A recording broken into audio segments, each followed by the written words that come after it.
Yes, people. What's going on?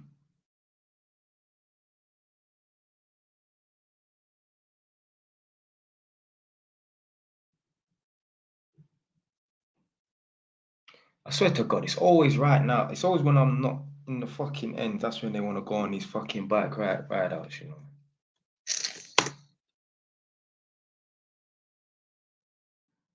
But yeah, the main subject today is 30-plus-year-olds still living at mums and dads. The new wave. But yeah. So some people forget where they come from. True story is that. So one time I was on a construction site, and I met this black brother. I spoke about this before, innit? And I just thought this mentality is mad. So as you know already, us black people, for the most part, the majority of us grew up in working class, poor areas, and most of us are working class. We pretty much all grew up in the ends if we're from London. So I met a black man, older man, Jamaican, but born here like man. So yeah, born and raised London, probably more than likely. So anyway, he's one of them man there. He's got the entrepreneur type of mindset, and that he don't just want to be average. And so boom, he told me that he built a property in this place called Blackheath. Now Blackheath is on the border of what's going on, Jerry Manning. What's going on, fam? Blackheath is on the border of Lewisham and Greenwich, and Blackheath has like kind of like a village. And he was basically saying that it's like a village that's within London, and he was kind of comparing it to Hampstead Heath. So if you know about Hampstead Heath, that's kind of near Kilburn, northwest London, NW6, them kind of sides there, in it, yeah, posh man kind of area. So he was kind of comparing this place, Blackheath, to Hampstead Heath. He said obviously it's not quite at that level, but it's up there, and it's up market and that. Yeah, you ain't getting no broke man going and living around there anyway. So yeah, he said, yeah, I built this property on top of this land. So I bought land, I built this property and that, and he was showing me pictures of his property and that. Then he started showing me pictures of his local pub and that. And right then and there, when a black man showing me pictures of his local pub, I know he's on that side of the fence and that, which is cool. Anyway, then he said, yeah, all my neighbors and that, they're cool. You know, I like where I live. The surrounding area is nice, obviously. And best of all, no brothers. And I thought, what? That's a man saying no brothers. So basically, a man don't want to live around black people and that. I understand if it depends on what type of black people it is. Now, if there's stabbing and shootings and local drug dealers hanging around your estate, I get it. But my man didn't specify. And you know what? When a man makes a bold statement like that, I'm not gonna sit here and fill in the blanks, and I'm just gonna take it as it is. Certain people, when they get money and they become, you know, they elevate, they become middle class or upper class on paper, they forget where they come from. They forget their skin color. They forget their surroundings and that. There's certain people, they're from Edmonton and they're glad that they've left. Not because they want to raise their children in a safer environment. They feel like they're better than the ends, you know. So anyway, this old white couple that live on my road, they're like pushing late 60s, maybe touching 70s. And they have a son who's just like 40 or something, innit? And he's like 40 or something. Now, everyone on my road, at my mum's yard, we've all lived there from when they were built. So it's a kind of, well, not a new build estate now, but we're the first. So like wherever you lot live, you lot probably are not the first occupiers. You probably get letters from people who lived in other lived there before you and that. At my mum's yard, we're the only people that have ever lived there and that.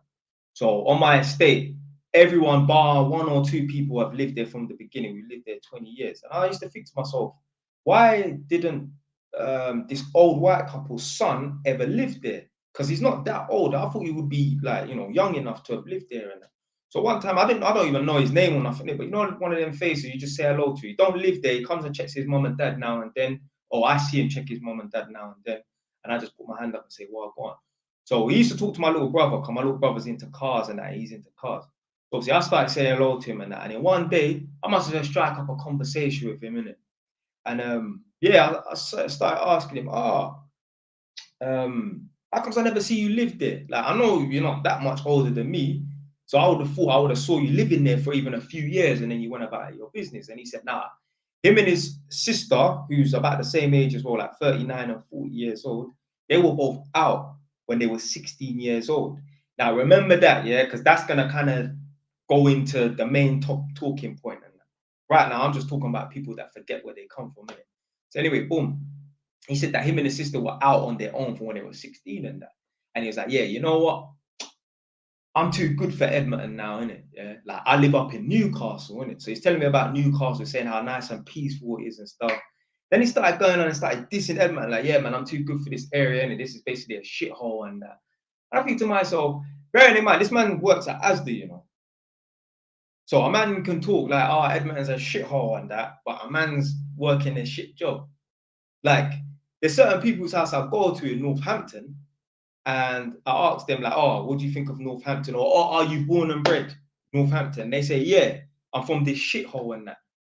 And I'm looking around and that, and I'm like, "How dare you diss the surrounding area, but your yard is a shithole itself, innit?" Like some people that they don't get it, fam. Like there's so contradictory. So surrounding area is a shithole, but your yard is better. Nah, fam, your yard is a shithole as well, innit? Why don't we try and clean up our own yard, our own perimeter before we start dissing the surrounding area? Anyway, my man lives up in Newcastle, and I'm saying, yeah, I get it. Certain people won't want to raise their kids in Edmonton because obviously it can be a dangerous area at times. But it ain't that bad. It ain't that bad, man. It ain't that bad. Edmonton ain't a shithole, innit? Like, I would expect someone who comes from Hampstead Heath or Blackheath or someone who's from Northamptonshire, one of the villages outside of Northampton, but within the county Northamptonshire. If they come to Edmonton, they'll see all these black people, all these monkeys and that. I'd expect them maybe to say it's a shithole, but not a man that's was born in Edmonton and raised in Edmonton until the age of 16. And I don't know where he moved to next. I think he went to Essex or somewhere. I wouldn't expect a man like that to call Edmonton a shithole. Because a man don't own his property and that. I know a man don't live in a nice, spotless, clean yard. The man works for Asda. But some people, they're deluded, fam. They think because they moved to a new area, they're better than their original area.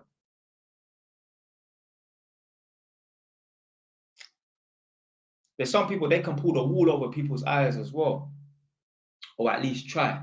So let's say, for example, if you don't know where Edmonton is, Edmonton's at the top of North London. Boom.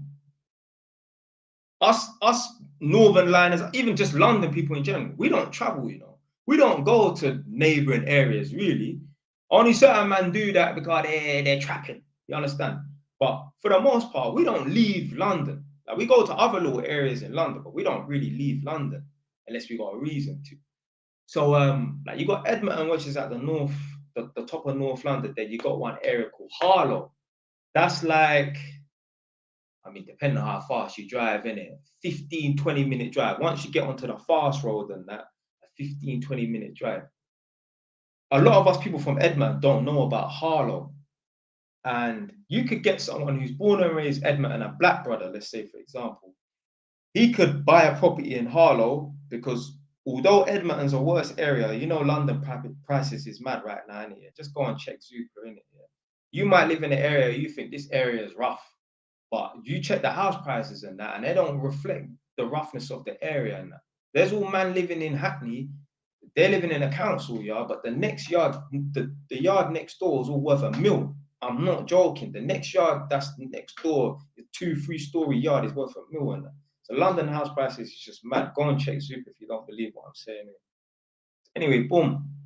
You get someone from Edmonton, a black brother that's from Edmonton. He's got a decent job.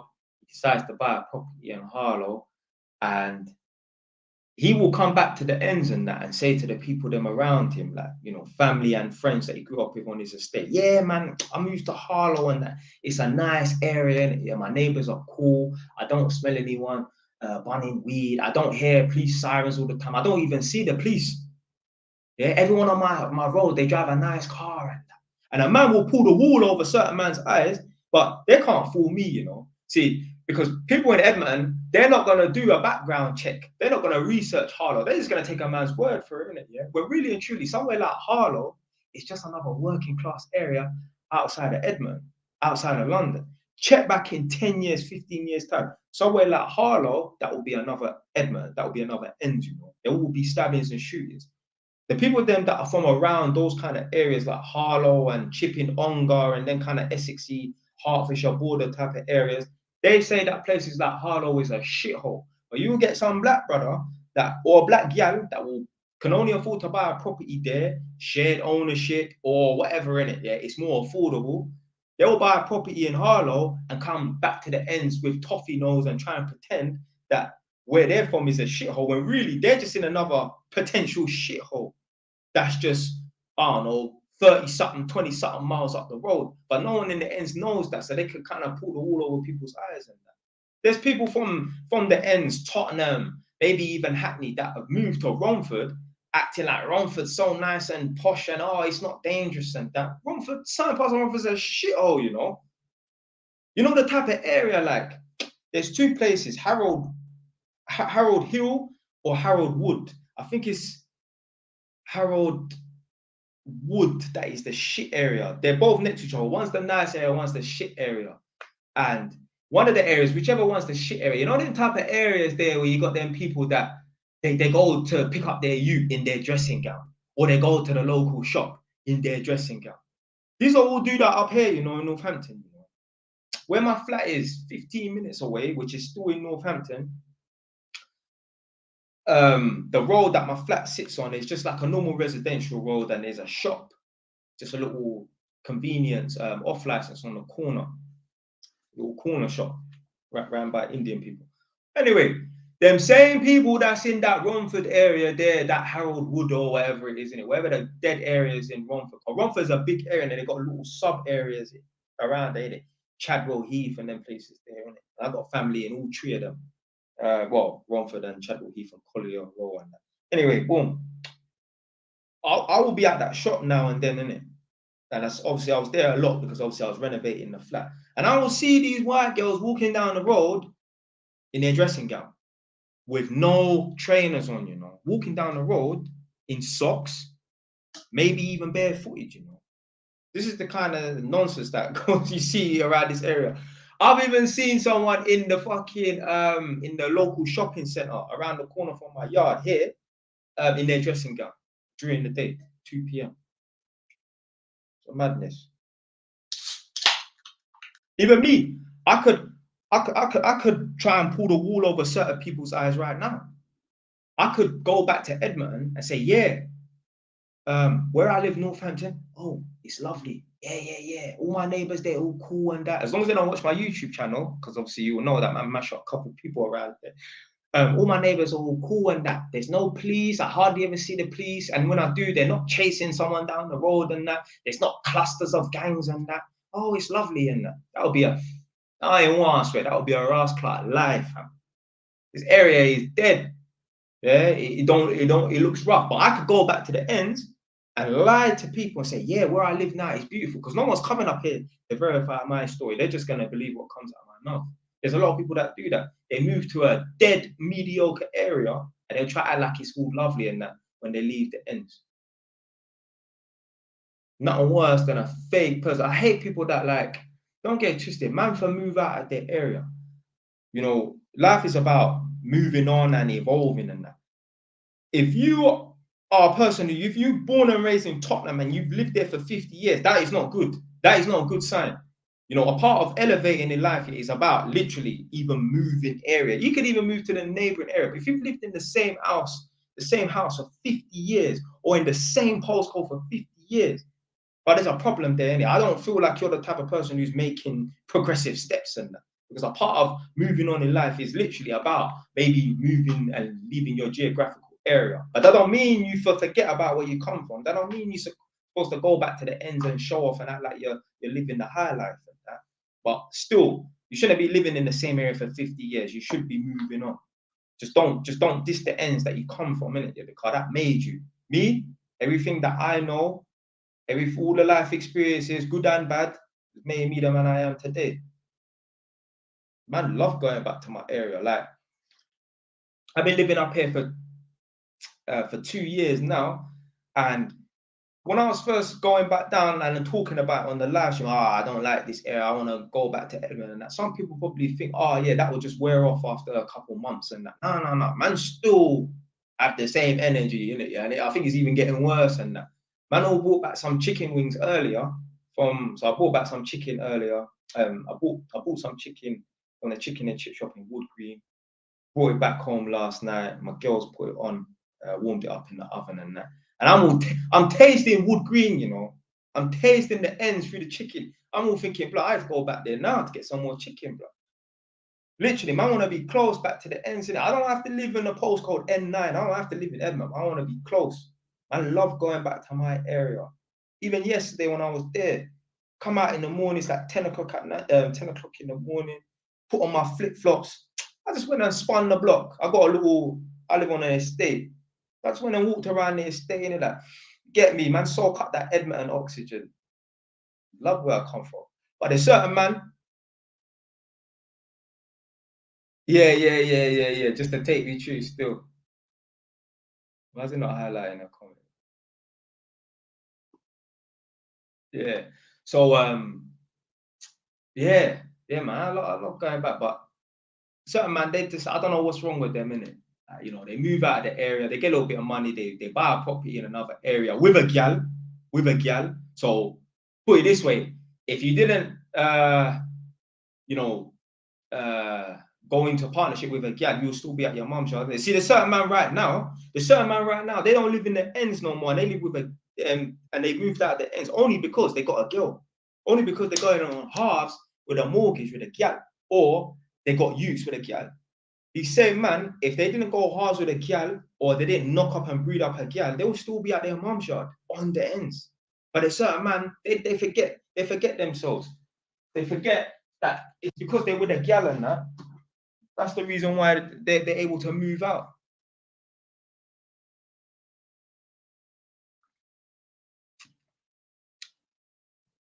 Other man, they don't like the ends and that because you know what? Certain man, obviously, if you grow up in a place like Edmonton or Tottenham, if you weren't that guy, and even if you were that guy, you're still gonna have to prove that you're that guy.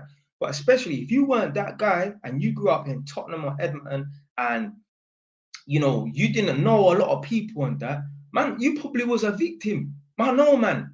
Man on their own estate that they live a few years and that got their jaw broken by just a couple youths on their estate that they're not certified with. They don't even know them. They don't even know your face. Certain man, the reason why certain man don't like where they come from, Tottenham, Catford, Wood Green, whatever, in it, because they used to get bullied. They weren't that guy. Trust me, if you was that guy in your area, you love coming back to the ends, you know. Trust me. The only thing is now, it's a bit different still because when I go back now, I don't know. Like when I used to walk around my area in Edmonton, I used to know everyone. There weren't no one I didn't know. There weren't no one I didn't know. But now, there's all these little young 17, 18, 19, 20-year-olds that I don't know none of them. They probably know my name, but they don't know my face. But yeah, man. There's nothing wrong with growing up on the ends, man. Trust me, blood. Growing up on a council estate, growing up in the ends, that's the best experience you ever have. Chat to them people that grew up in the suburbs and that. They don't know about playing runouts. I had to explain to my girl, she grew up in the suburbs, yeah, in a different country, and she don't know about runouts and them things there. Man, ain't nothing wrong with growing up in the ends, man. Obviously, I get it. As parents and that, you don't want to raise your children in an environment that's could be potentially dangerous where they get stabbed and that. But you know, if no one ever got stabbed or shot, and it was just a case of man having to fight back on a fist thing, and no one ever got stabbed, I wouldn't mind my youth growing up in Edmonton. I wouldn't care. Cause you know what? I want my son to be street smart and that. I don't want him to be a road man. No, there's a difference between being street smart and a road man. If you want your son to be a road man, you're an idiot. If you want your son to be a gangster or be in a gang, you're an idiot. You've never been in beef. Because if you've been in beef, you'll know it's not fun at times. It can be dangerous. Plus, much not to mention the sentences and that. Oh, I kind of just what's going on, King? I kind of just answered that. See, like I said, if if there was no such thing as stabbings and shootings and that, if the most trouble that a man could get into is a fist fight, I wouldn't care if my kid grows up in the end. I wouldn't care. Because you know what? I would still make them go to give them private tuition and that, but I still want them to be street smart and that. But obviously we don't live in a place where there's no stabbings and there's no shootings. And I'm talking about where little 15-year-olds and that could get caught up. Because blood, obviously, King, you grew up in the ends as well. You're from South, I think, innit? Yeah. All over London. Blood. Growing up, fam, 14, 15, between the age of 12 to 16, even 18 years old. But it weren't a nice experience growing up in the postcode era. Blood. That was long, fam. That was long, blood. Imagine just going down the road, a little bus ride, a 5-minute bus ride into another area, you could get caught up in some madness. That's got nothing to do with you, you know, just because you live on that side of town. Long, blood. You be there, your mum will ask you, can you go down to Wolverhampton and pick this whatever, innit? It's a hypothetical situation, isn't it? Jay, can you go to Wolverhampton? I need you to pick this up from near Wolverhampton Central. But you be holding your shit in your heart because you thinking to yourself, like, blood, if I go there, man, put it on me and that, bro, it's gonna be peak, blood. Or just even go in Tottenham or whatever. And especially if the area that you're from and the other area, there's tension going on because someone recently got stabbed or shot and that, but you get caught up in a crossfire. Just because, you know what I'm saying, you're not even a gang member, you're not even a GM, they don't even know your face.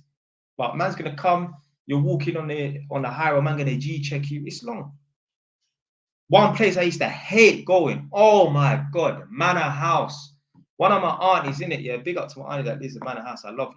I hated having to go down there sometimes, in it, like, because Manor House, if you know where Manor House is in North London, yeah, their area is an estate, so you're slipping, bro. And literally, man used to go there sometimes, and it's 20 man just chilling, bro. And you know you're just standing at a bus stop on your jacks, fam. And literally, you're just waiting, fam. You're looking. Well, you know you shouldn't be looking because you're just gonna antagonize them and that, innit? But you're kind of keeping an eye on them, but you don't want to look too much and that. And you're just waiting.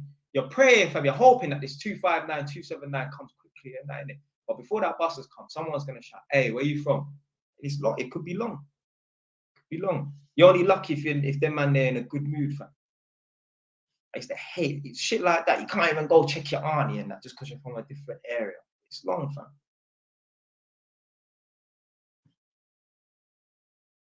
Who's this? This Theo. Yeah. The old 409 era. Oh, what? Shan, how old are you? You're like 27, 28, 29. I swear you're like around my age group.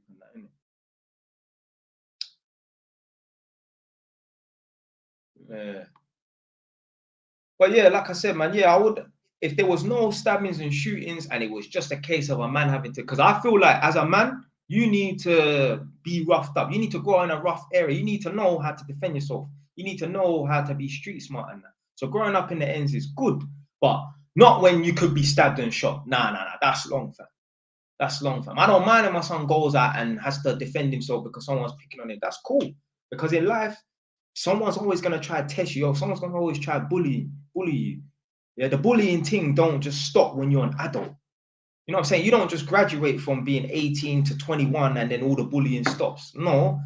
Furthermore, you could get bullied in your yard, yeah? Forget about even the streets and gangs and that. There's people that get bullied by their older siblings. I know gal that get bullied by their younger sibling. I know gal that have been beaten up by their younger sibling. Yeah? You get bullied at school, obviously, that's a common one. And again, when you graduate from school, college, uni, and that, your manager might bully you. So you have to learn how to stand up to bullies and that. So I wouldn't mind raising my child on the ends, if it was just a place where it's just a fisting up thing, innit? But when man are getting stabbed and shot and that, nah, that's long, fam. That's long, blood. Like, you can recover from a fight so long as you don't get bang dropped and your head split on the curb and that, you can recover from a fight. Yeah, man, I have plenty of fights. You know what I'm saying? So man's good, but get me. All it takes is one stab wound. I know, man. Get me one chest shot. That's all it takes. You might get lucky. I know a man, one of the man then got stabbed 19 times with knives and screwdrivers, and he's fine. And I know our next man, one chest shot. Couple man, one chest shot. That's all it takes. That's all it takes. So yeah, I don't want to put my son in a position where, boy, you know, if someone challenges him and that, and he's ready to stand toe to toe with them, they're not even thinking about putting out their dukes. They're thinking about pulling out a knife and stabbing him in his chest. But if it was a case of just fisting up, man, would not mind, fam. Like I said, some of the best times growing up was you know, being on the ends and that. Whether it was your ends or our next ends. I used to go check one of my cousins, that I think of my cousin Dev wanted. I used to go down to this estate called Ferry Lane Estate in Tottenham. Like, that's where you learn shit, bro. That's my cousin. He's only like 6 weeks older than me, but he's a year above man in school. He went to a different school than man. Okay, from a different area.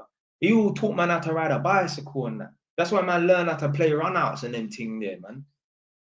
So yeah, man, growing up on the ends, growing up on the estate is good. So long as they're not stabbings and shooters, that's cool with it. If a man try to test you, you got to learn how to fist man up. You got to learn how to defend yourself. Win, lose, or draw, and we ain't getting taken for no prick. But yeah, man. Yeah, man, turning 29. Get me happy birthday in advance, fam. Me personally, I'm turning 30 in September. I ain't doing jack shit. I don't busy about no birthday, you know. But yeah, if you want to celebrate your birthday, celebrate your thing, fam. But me, man, no business about no birthday, fam. Oh shit. Let me see this. Do you think the gangs will move outside because of gentrification? I mean, you never know. There's some man that might move out of the ends and then start up gangs elsewhere. I heard a couple man from the ends, not just Edmonton, but like other little areas. They've moved from London to Nottingham and they're a gang member over there, innit? So easily. I've heard that there's man like come from Stockwell, gone to Enfield, gassed up all the Enfield youths. Now the Enfield youths are back. Yeah, back in the day and that. So yeah, that can happen. Man can move from one area to another area and start gassing up people. Now there's a gang in that area.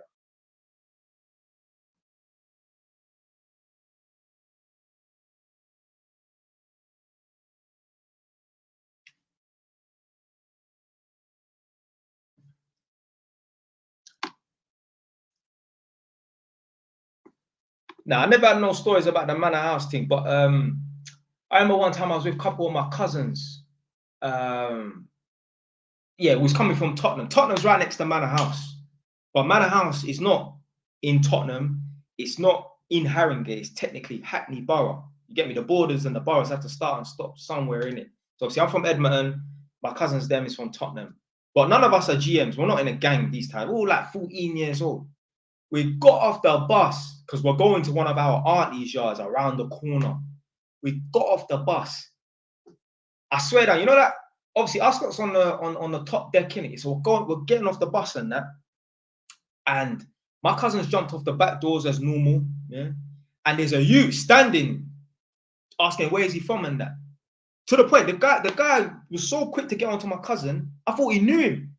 Like, man didn't even waste no time, fam. Like, our man was literally waiting for us and that. But he said, no, get me, we're from Tottenham, whatever, innit? Yeah, we're going to see our auntie and that. So man said, yeah, cool, innit? Like, that was one time then. And then like there was a next time, I can't remember why I was in Manor House. I wasn't even checking my auntie because it was during like 12 o'clock, whatever it is. There's a bunch, I'm at the bus stop, and there used to be this place called a Manor Club or something like that, right on the corner. I'm ready to get the 259 to go through Tottenham and go back to Edmonton. And there's, like I said, there's a bunch of men to my left. Literally, it's like 15 of them.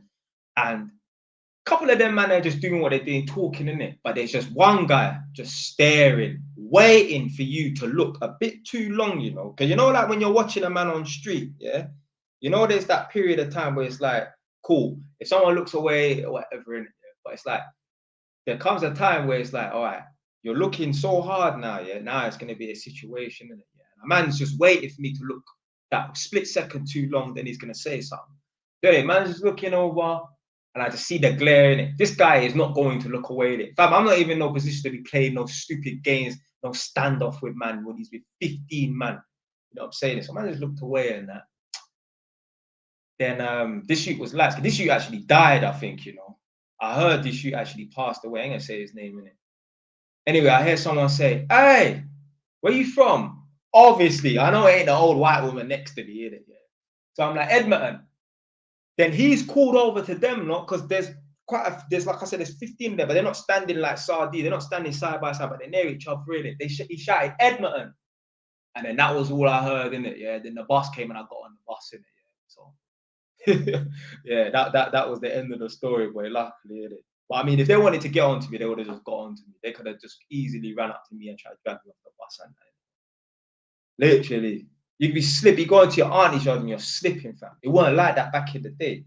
I chat to my older cousins who's like 40 years old. So them man, they're even older than that. Them man are like 43.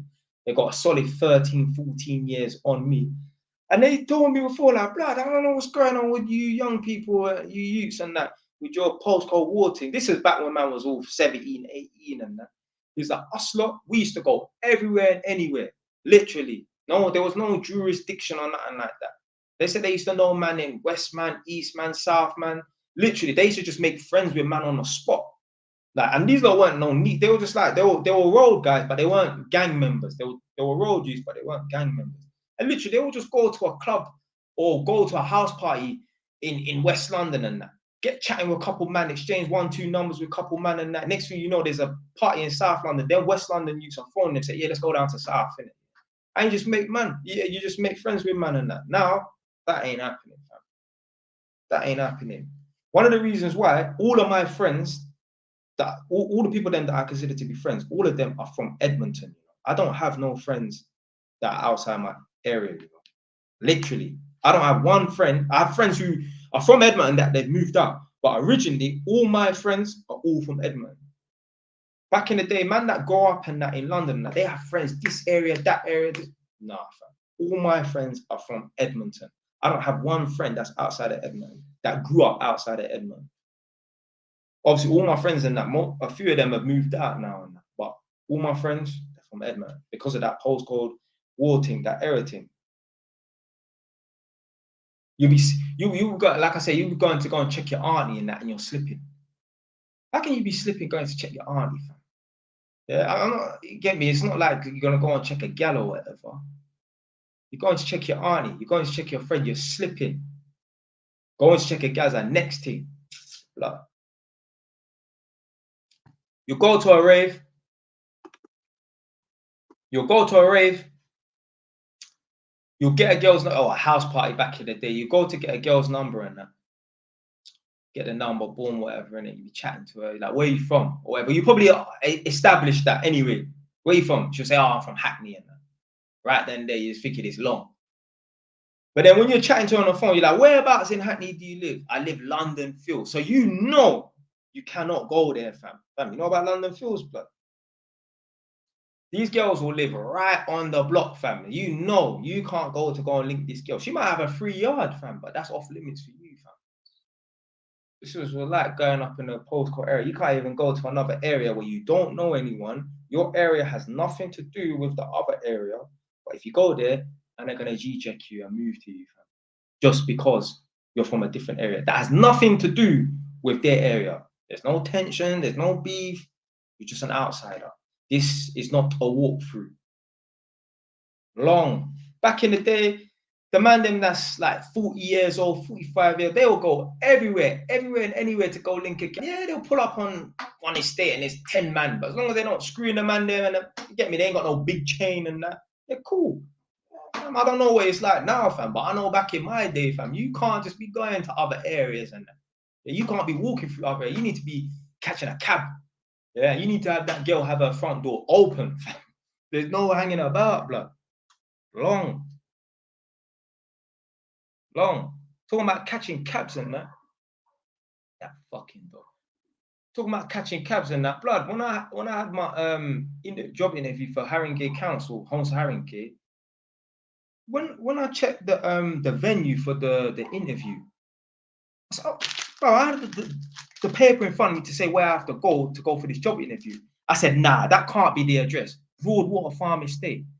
I'm like, nah. I found out the woman. I said, you sure it's in Broadwater Farm? She said, yeah, that's where it is. I'm thinking, fuck, I've got a little, you get me? This is in Tottenham, first of all. And certain man, you get me? I ain't gonna talk too much, but that's long, fam. I had to go to the job interview with a knife in my laptop bag. Mother's life, bro.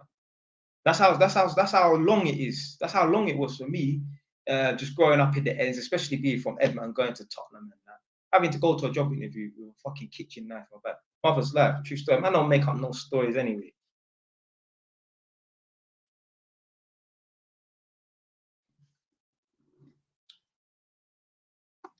Yeah. The hot things. The hot things always lived on the ends. And you see these hot things that live on the ends and that, yeah? I notice, yeah, that like there's a lot of girls that there will be like a hot girl in their ends and that, but they will pretend that like, you know, they don't deal with no man on the ends and that. And the man them on the ends think, yeah, man, she's a good girl and that, but she is really just a junge in another area. You understand what I'm saying? So let's say, for example, like there's even a girl on my estate. She's all right still. She's like older than me, like 5-6 years older than me. She don't deal with no one from Edmonton. Get me? No one from Edmonton, you get me, is troubled her or nothing like that. And us lot would have be under the illusion that, yeah, man, she's a good girl and that. I'm telling you, a girl like that, she's probably just a hole in another area, blood. Literally. Them South man are ran through it, them East man, West man, because they feel like they'll treat the other areas and that are like on the other side of London, like they're in Ibiza, innit? What goes on down there stays on down there, innit? You're like, no one's gonna know about me in North London. Your past will probably end up catching up on you anyway. One day a girl like that will come across a man and she'll say her name and that. Oh, my brother said that he was chatting to a girl from boom, boom, boom, boom, and what? That's the same girl. Get dropped out. There's a couple girl like that. Like they'll act like they don't want to deal with no man on the ends and try and have this perception that you get me, they're a good girl and that zero body count and that in the ends. Really and truly, fam, they got bare bodies all over the ends and that. I'm coming like a rascal serial killer, fam. But they'll try and put up this facade and mask that they're a good girl and that when they're really not. Acting brand new on the other side of the road. Yeah, trust me. There's literally girls that they won't deal with no man on the ends because they don't want their name to have a reputation and that.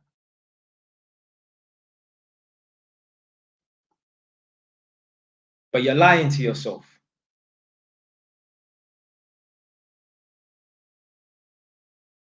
It's like a girl going out prostituting in, I don't know, Portsmouth or something, but in London she acts like she's the Virgin Mary and that. But you're still a prostitute. Yeah, just because you ain't a local prostitute, yeah, you're still you get me? I was gonna say overseas prostitute and that. Yeah, trust me, a lot of them girls they go over IB for that, rack up bare bodies and that, and try to come at like their goody two shoes and that. Listen, there was even one guy that I know. I don't know him like that. He ain't my friend, but I've been around him, innit? His girl said to him, I'm going to check the madness, blood. I'm going to Ibiza, yeah, a girl's holiday, yeah. I'm going to Ibiza, so I think we should take a break. Like, what does that tell you, fam? You see, right then and there, fam, just end the relationship. If you're serious about this relationship, because certain men are with girl and they just lie to the girl and say, yeah, we're together when they're not. Like most of us have probably done it before, and just lie to a girl and say, yeah, we're boyfriend and girlfriend here, just so we can get the smash in it, yeah. But if you're serious about a girl and she says, yeah, well, I'm going on a girl's holiday, Ibiza and that, you know, like when Ibiza was popping, I think it's probably still popping now anyway. I'm going Ibiza and yeah, let's go on a break. Blood, end that relationship. End that relationship. You know, I think that guy passed away, you know. Everyone's dying nowadays, fam. But literally, girl say, well, I'm going on a girl's holiday, let's end the relationship. Let's go on a break, sorry. Yeah, she did belong to the street, for she was the street. You know what? You see when a girl talks like that, more than likely she's probably cheating anyway. More than likely she's probably cheating anyway. Yeah, permanent break, fam. Madness, bro. No. I ain't started it yet. I'm gonna start it now. I'm gonna start the chat now about 30+-year-olds living at home. So right, let me get rid of this. You live in London, moving back to your parents. Yeah. With a plan. That's cool. Man ain't got no problem with man living at home with a plan. But there's certain man, they ain't got a plan. So obviously the topic of today, and this ain't gonna be a long live stream with it, yeah. Seriously, innit? I know I always say that all the time, innit? Yeah. It ain't gonna be a long live stream with it. But I noticed, so I was thinking about this to myself, and then I went and spoke to one of my brethren, went to his yard, innit? And on my estate, like I said before, most of the people, 90% of the people that live on my estate were the first. It was a new build estate. We used to all live in these big tower blocks in Edmonton. They licked them down and distributed us around various parts of Edmonton. And the 3 locations in Edmonton that they distributed us, they all look the same. But my estate's the smallest. The other estates are quite big, a lot bigger than my estate. Anyway, everyone, 90% of people that live on my estate have been there from day one when the houses were built in 2001. Bar the odd 1 or 2 man and gal that have moved in here and there. But 90% of us have moved, have lived there since 2001. So we're the first. And for some reason, there's a lot of people who are my age. When I say my age, I mean plus or minus a year, you know. And maybe some people that's like 2-3 years older than me and 2-3 years younger than me. There's a lot of young people. Obviously, we're getting older now, innit? We're all like minimum 25, maximum 34. But at one point, my estate, we had tons of young people, and I don't know why. And I was saying to my brethren, you know what? Yeah, I was literally going through it, and I was talking to my mum about this as well. Most of the people that are my age group, like I said, plus or minus 2 years and that, are still living at home. The only ones that have moved out are the ones that are having youths, you know. So like maybe a gal on my road or a gal on that road or a guy on that road have moved away just because they got youths. Majority of the people then that's my age group that grew up on the estate still live there now. On my road, all right, I've moved out because obviously I bought my own place and my little sister needed a room. But I'm telling you right now, if my little sister didn't need a room, I'll still be there, you know. Yeah. The way I complain about this area, I know I would be down there. There's nothing up here for me. But I've moved out. Obviously, I was able to do it on my own and that. But literally, if I go down my road, I ain't gonna say no one's name and that, but there's a youth that lives 2-3 doors down from me or my mum's yard. He still lives at home. He's nearly 30. He's gonna be 30 at the end of this month or next month. Couple gal that live, yeah, there's a girl that lives next to him. She's also 30, if not going to be 30 soon. She's got a youth. She's still living at home. So she's got a youth and she's still living at home. Her neighbor, there's a few gal that live in that yard, some little Indians and that, or Pakistani girls. They're all still living at home. Like the oldest is like 30, 31. Then, like I said, there was a girl that did have a youth that was living at home. She's moved away. It's only because she's got a youth. Bare people on my street, even some of the man them on my estate, they all still living at home. We're all pretty much, apart from me and the odd 1 or 2 because of different circumstances, are all still living at home. And I was saying to my mum, do you know what? It's coming like it's the new wave, you know, being 30 years old and still living at home. It's not a good thing though, you know, unless you've got a plan. If you're watching this right now, if you've got a plan to save your money and move out and that's cool. But if you're just, yeah, I'm here, man, that ain't good, blood. That ain't good. Back in the day, when you were 16, 17, 18 years old, bam, you was out. You was out. You was out. I think one of my brethren said, you know, like the lions, in the Lions Pride, the teenage males that when they start coming up and they start getting bigger, they get kicked out of the pride and that. It's literally like that. Literally. And I know why. If that is true, what my friend said about the lions that are growing up and then the teenagers and they get kicked out of the pride, because what ends up happening is the teenagers start to try and test the parents and the adults in the yard. We've all done it. We've all done it. We've all done it. We've all given our mums that bit of back chat that we shouldn't have given them. Or, you get me, we might have a dad or a stepdad and that. And now, oh, we got 1, 2 little pubic hair. We think we can step to him and that. This is what happens when you have teenagers. Us lot right now, when we have children and that, and they're coming up and they're a teenager, they will try and step to us. Now, some people might get knocked out here, but they will try and step to us. My son, when I have a son, when he's 50 years old, one day he will probably think he can step to me, and you gotta find out what I've got in it. But literally,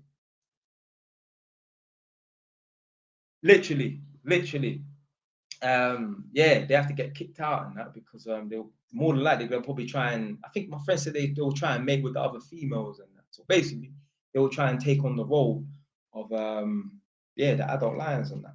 But yeah, literally, there's a lot of people on my estate that are still living at home. 30, 34, 35 years old, still living at home. It's all well and good when you got a plan, but there's certain man, they ain't got a plan. There's certain gal, they ain't got a plan. With the girls, I don't mind when I hear a woman that's still living at home at the age of 30 now, because I don't believe women should live on their own. I feel like women are vulnerable and they should be living with family until they meet a man that's gonna take them out of their yard and that, and then get me build up XYZ elsewhere, innit? But yeah, I don't think women should be living on their own though, man. But yeah, that's it, man, really. Yeah, like even my mum said, yeah, she moved out when she was 16, 17. My stepdad, I think he moved out 16, 17 as well. My mum's generation, my mum's 50, same with my stepdad and that. That kind of generation and that, a lot of them, they were out of the house by 16, 17, 18 years old. Furthermore, they probably would have laughed at people that are still 30 years old, still living at mum and dad's house. And it is kind of embarrassing though. Like, you lot might be watching this right now, yeah? Certain man might be 25, certain man might be 30, whatever in it. And you just think, yeah, it's cool, it's normal to still be living at home.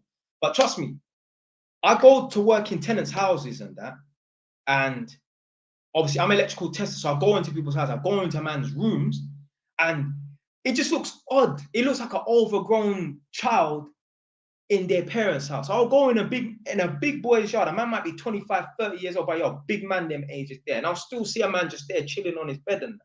Now he might be working and that, but it just looks odd that such a big male or big adult is still in his mum's yard in a little box room. Trust me, if you see it from my perspective, and I ain't trying to sit on my high horse on a pedestal and like, look down on people because, oh, I live on my own now. But looking at it from an outsider, when you go into people's houses and that, you see this big guy who's like 6'3", 20 stone, still living at his mum's house. And you think to yourself, nah, this ain't right. It don't look right. It don't look right. Like, what are you, a security guard? Why are you still here, fam? You should have your own thing, your own something, even if it's a little flat. It don't look right. Don't look right. Now, there's certain times where there's certain tenants, I'll go to their house and the main tenant, which is the mum, she's all 50 something and that, and the son's back home temporarily. Guess why? Because he's been kicked out by his girlfriend. That's why I say don't move in with a gal. Don't move in with a gal. I went to one tenant's house the other day, big woman, 50, 56 years old, whatever. You know, like you have like a little side extension. It's basically a utility room. Yeah. You know, like you can see all the bricks and that. It's a utility room. The son is sleeping in there. So anyway, boom. I said to the woman, where's the fuse box? You know, the electric box where you turn off all the power and that. She said, it's in my son's room. Now, bearing in mind, she's leaning on the banister of the stairs, isn't it? And she's just pointing. She's got her hand on her head like that. And she's like, oh, it's in my son's room. So I thought she was pointing it up. I'm like, why is it upstairs? She's like, nah, it's in my son's room over there. I was like, oh, your son's room's down here, isn't it? Basically, what happened was he got kicked out of his yard where he was living with his missus and his youth, and now he has to sleep in a utility room. There isn't even, I don't even know why it's a utility room. There's no sockets in there. They had to drill a hole through the wall and put an extension lead in there so he's got power for his PC so he can play his video games and all them things there. This is what happens when you're moving with a gal. You're in a position where you have to behave yourself, and if you don't, you get kicked out of your yard. And then when you're okay, you've left your girl's yard because she gave you an ultimatum or she kicked you out and that. And yeah, you're showing her that you got the ability to live on your own or you don't need her and that. But that's all short-lived and that ain't really real, because really and truly, if you get kicked out of your girl's yard, you're getting kicked out of your comfort zone. You're getting kicked out of somewhere where you really want to be. Whilst you're there and you're showing her that you got the strength to, okay, cool, you can kick me out, I'll go elsewhere and that. Really and truly, you're sitting there and you're just hoping and waiting and praying for her to take you back. And then when you go back home to your comfort zone, then you're going to be on eggshells and that. Because she could easily say, well, boy, now that you're back, you're going to do what I say, innit? This is where men lose all their power and get emasculated and that by women, fam. If you own your own yard and that, whether you're renting or whatever, innit, you got your own space, gal can't tell you nothing, fam. Gal can't tell you nothing, fam. And that's the way it's supposed to be, fam.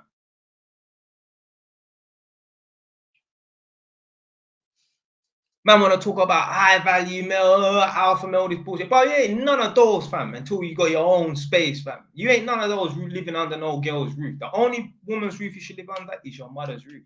Yeah, I'll gladly go and stay at my mum's yard and that, live at my mum's yard if I had to.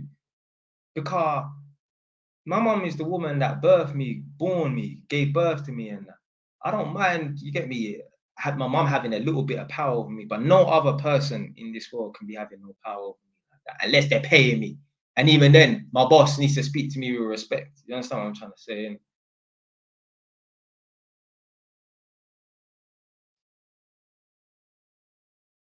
Trust me, don't move with no Ross Clark gal.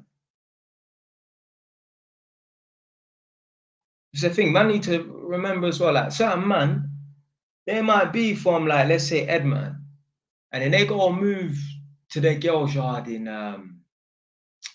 I don't know, somewhere quay away, like Reading. And they find a job that's just 30 minutes away from their house in Reading.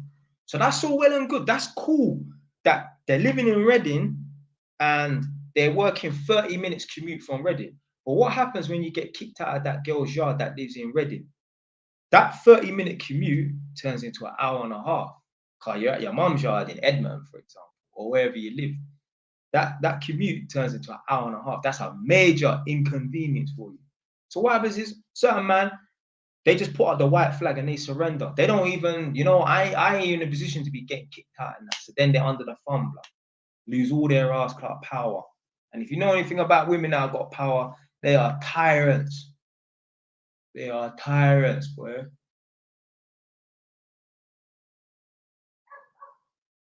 Ass clout, though. Trust me. Get me. Ain't no girl gonna love you the way your mum love you. And never moving with a chick won't do. But you know what, yeah? William, you say that, yeah? Why would you allow someone to give you leverage in that? And I'll say that as well. But you know what? Certain man, they just don't understand this thing, fam. It's like maybe they're inexperienced or they're in a vulnerable position. I don't know on it. But there's certain man, they just don't see it the way that we see it. Certain man are just, I don't know, inexperienced, uneducated, I don't know what. But certain man, yeah, man, they don't see it the way we see it, man. They don't understand the female nature thing. And I ain't saying, oh man, but some red pill, whatever in it. But man, I understand the thing. I understand, boy, you go to move in with a woman, yeah, fam. You better, fam, it's long, blood. It's long. Man for have power in it, yeah. Period. End of story.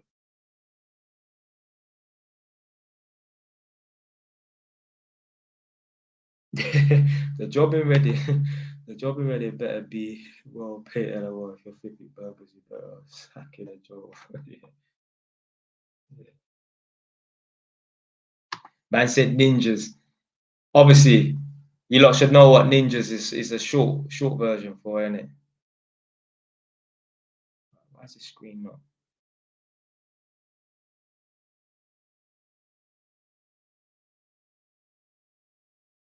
Hey, this thing is bugging.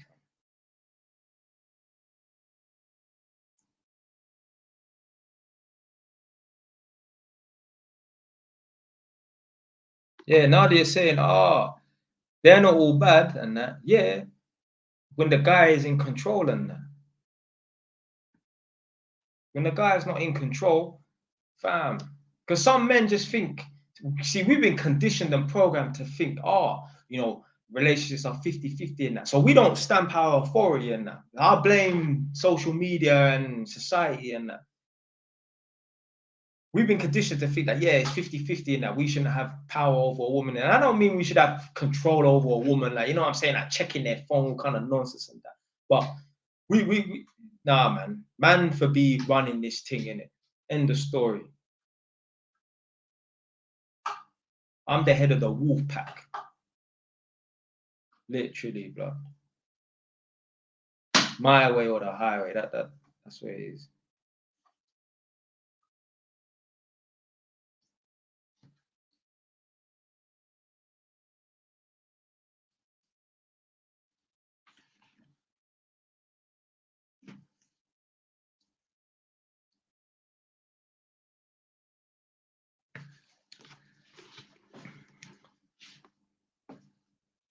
It's a Jada Pinkett Smith. Yeah.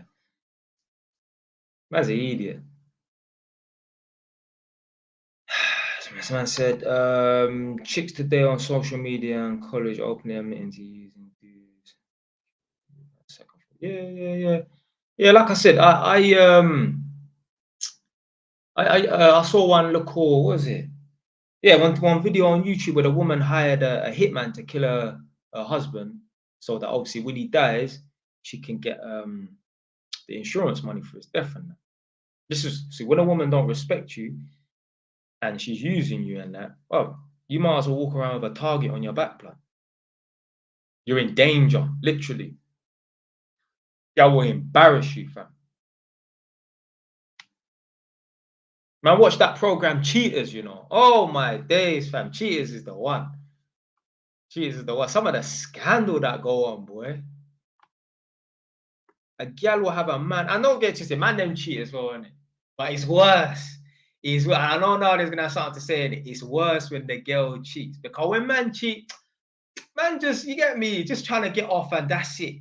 But when a girl cheat, because you're letting someone into you, whereas, I think it's worse when the girl cheats than when the man cheats. Yeah. Yeah, but I'm gonna try to do some more live streams than that. But yeah, cheaters is the one still. R.I.P. to what's his name, fam? Not Joey Greco, innit? So Joey Greco is the originator, innit? That's the white brother who looks Italian looking with the black slick back hair, innit? Not Joey Greco. There's a young guy. He died, he's an overdose on some drugs. I can't remember what his flipping name was, man. White you young. When he started the show, he was like 19 when he was doing the hosting, So he took Joey Greco's spot, but he died. He died recently, like within the last 2-3 years. Man don't watch Love Island, Man don't watch Love Island, fam. The only time I watched it was last time because my girl was here and she was watching it, so I was just in the room. But man don't watch Love Island. I ain't in jail, blood. That's some jail shit, blood. When I was in prison, fam. What am I watching? Not was it not Jersey Shore? Was it Geordie Shore? Which one was the English one? I was watching that when I was in prison. I ain't in jail. What am I watching Love Island for? Clark Gable. That's it. Clark Gable. Yeah, man. R.I.P. He passed away, man. Stop lying, man. Listen, yeah. You're going to be watching that. Watch. Give it a couple of days or something. You're going to be... Yeah, Clark Gable. Yeah. R.I.P. from R.I.P.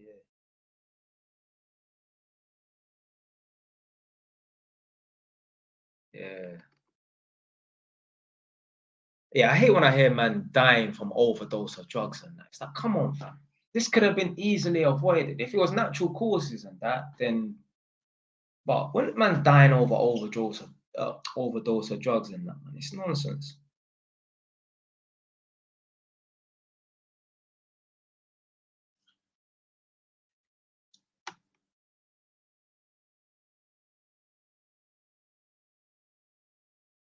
Yeah, trust me, fam.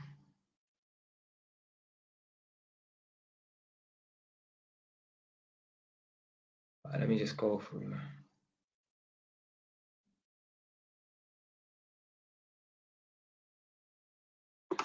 Like, even with that Jada Pinkett situation with Will and that, like, come on, fam.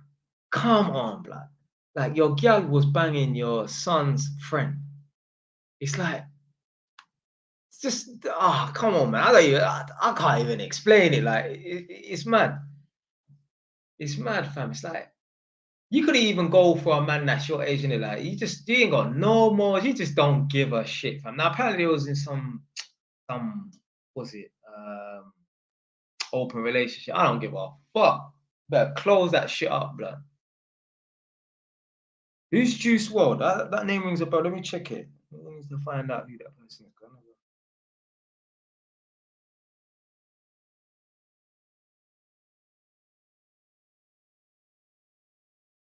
Juice WRLD, you're saying, yeah?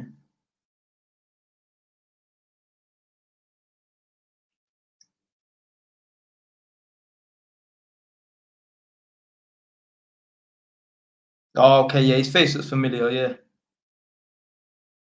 me just check when he passed away.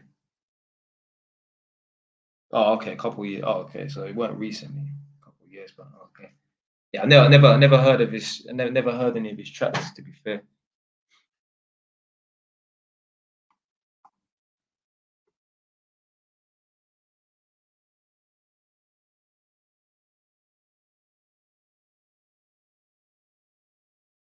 But you know what?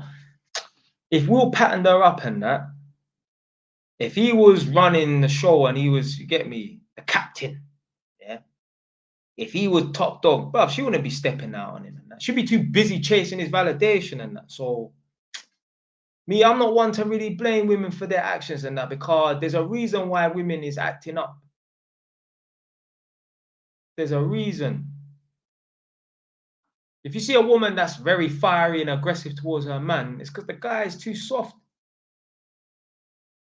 The guy is too soft. Someone's gonna be in a masculine and feminine position. Ain't got nothing to do with what's in between the person's legs. Because there's gal that are with man, that they're running the show now, but their previous boyfriend, oh, he was a fucking nightmare. She couldn't say nothing to me. He'd check her ass on every brass club. And there's certain gal that with man that was soft before, and now the new guy that they're with, he's running the show and that. So it works both ways, man. I've been around gal and met gal that's, you get me, got a mouth on them and fiery and that. And I think if this girl was ever my girl, well, if she continued with that behavior, there will be no my girl. And if she was my girl, she wouldn't be talking like that. She would not be talking like that. Obviously, gal are gonna act up from time to time. You have to just stick it on there and put them in their place. But not with your fist, though. Not with your fist. Break up with them. Trust me, it hurts them more.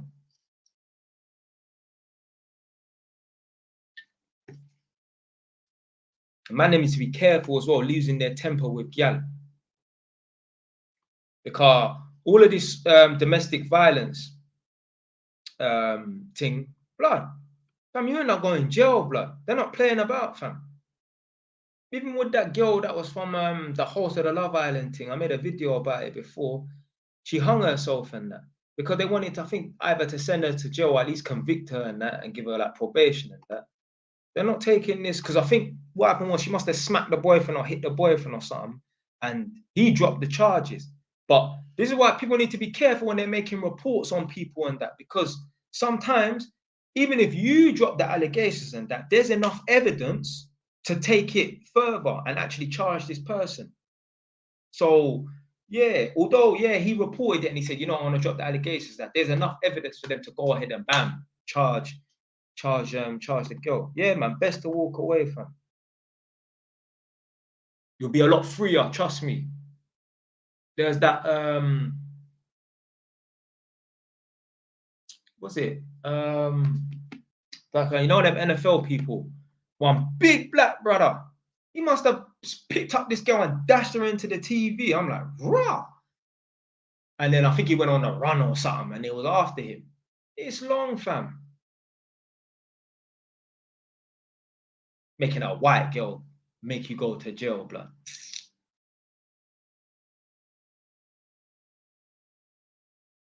Nonsense, blood.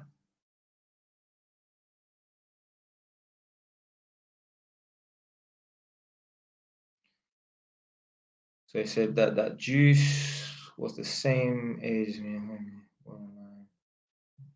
Right, the comments is moving up. I can't even see. Hold on.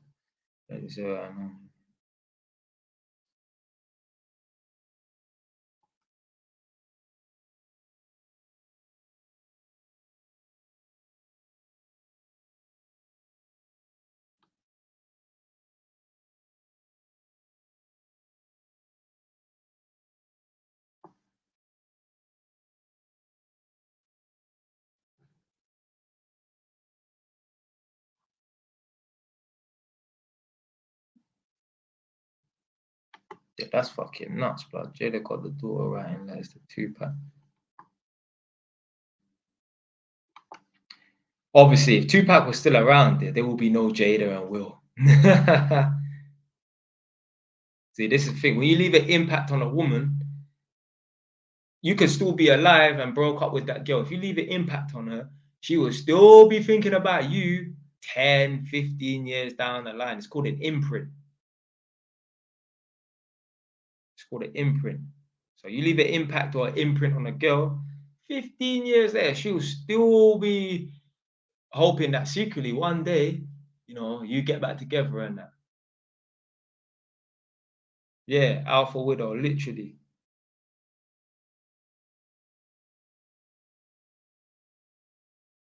So trust me, there's some girls, yeah, like they're with man right now, and the guy is just a rebound. You know, like certain girls, they always need to be in a relationship and that. And I know a story, I ain't gonna say no one's name, where a man must have knocked up a girl, got the girl pregnant, obviously, and he had the youth, but the guy didn't want the youth. Yeah, he just disowned the youth. For like 4 or 5 years, my man didn't see the youth or nothing like that. And the girl had a new boyfriend. You know, he phoned her up and he said to her, listen, yeah, I think we need to take things seriously. I want to get back with you and that. She dropped the guy out, dropped him like a bad habit, dropped him like a hot cake.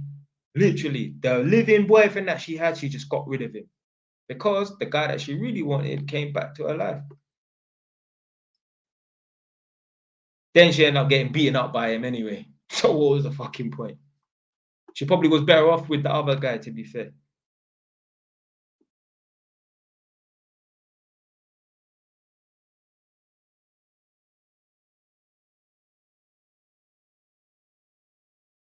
Yeah, that's what I'm saying, fam.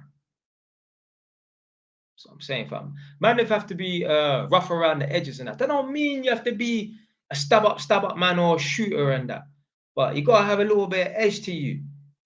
Yeah, you think you can be a comedian and be a joke man in real life and that, and a girl gonna take you seriously? No, fam. No.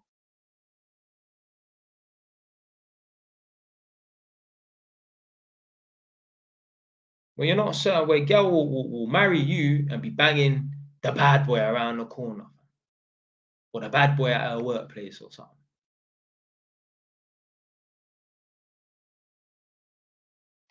She'll use you for your free providing and that. Yeah, oh, dates, nice house, nice car that you're funding and that. And then secretly, but I know, man. I know, man. One of my brethren told me he was checking a girl that had a boyfriend, and the girl was talking about, listen, I can get you stuff, you know, I can get you Gucci and that, I can get you a Gucci wallet or these trainers and that because this boyfriend gives me money and that. This is what a girl will do, you know. She'll be with a boyfriend who's a sucker, be using him for his money because man them give girls money. But I've never given no girl money. Obviously, I've given a girl money, say, yeah, take this, go to shop, get this, or buy this, and I'll transfer the money back to you. Yeah, that's cool. But my mom and my auntie told me from day, never give a girl money. If you want to take her out and then spoil her or some real neaky shit like, oh, pay for her to get her nails done and that, pamper her and that, yeah, that's cool, do that. But never physically back out 10 or 20 and say, yeah, here, have this or whatever. Really. Yeah, like here's spending money, here's an allowance. Coming like Hillary Banks from fucking Fresh Prince. Since we're talking about will and that. Don't be giving your girl no allowance. Anyway, my brethren was dealing with one thing, and the boyfriend used to give her money and that. And she said, yeah, what do you need? Like, I can get you Gucci and that. I'll buy you this wallet and that. My man probably ain't beating as well, you know. The boyfriend who's supplying ain't getting nothing. Yeah. But my brethren is getting it, fam. This is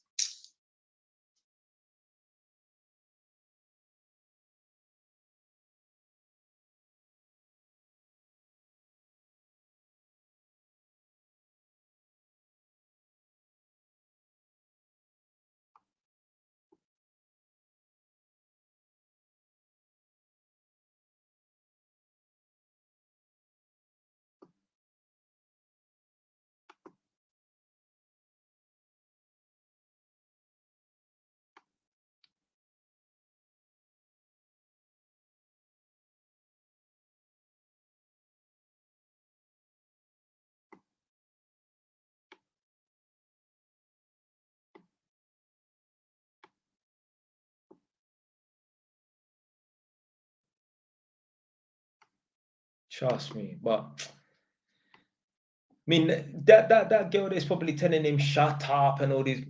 Oh, do you know what? I don't think. Yeah, I don't think my girl's ever told me to shut up. And even if she, I'd stick it on her anyway. But obviously, people get angry and say worse things than that. But like me, I'm the type of man. I don't even let a girl tell me shut up as a joke. Man, set boundaries from day one. Fam. Man, don't play about. You know, don't fuck about, fam. No joke thing out here, bro. Man, a serious man.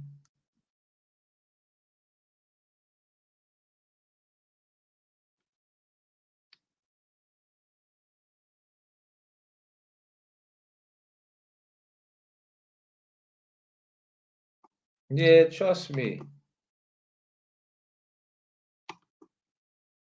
Hey, Nadia, I come downstairs to say hello to the people, man.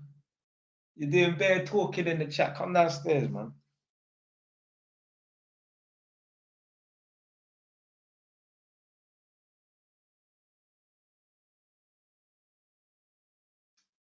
Well, you scared? You scared to come downstairs, yeah?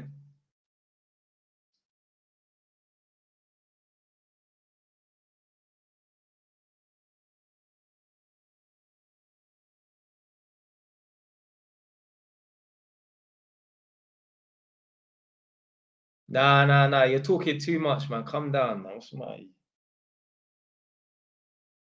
See, look, hey, put one in the chat if you want Nadia to.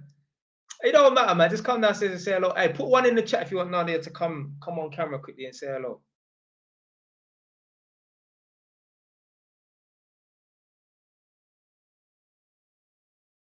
One.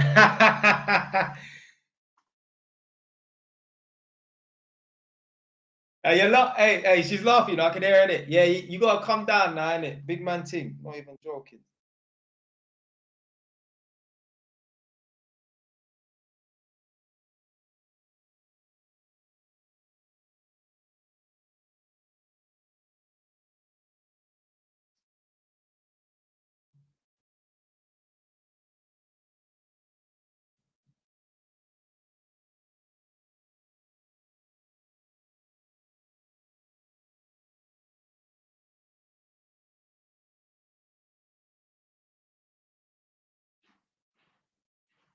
Why are you making me come down?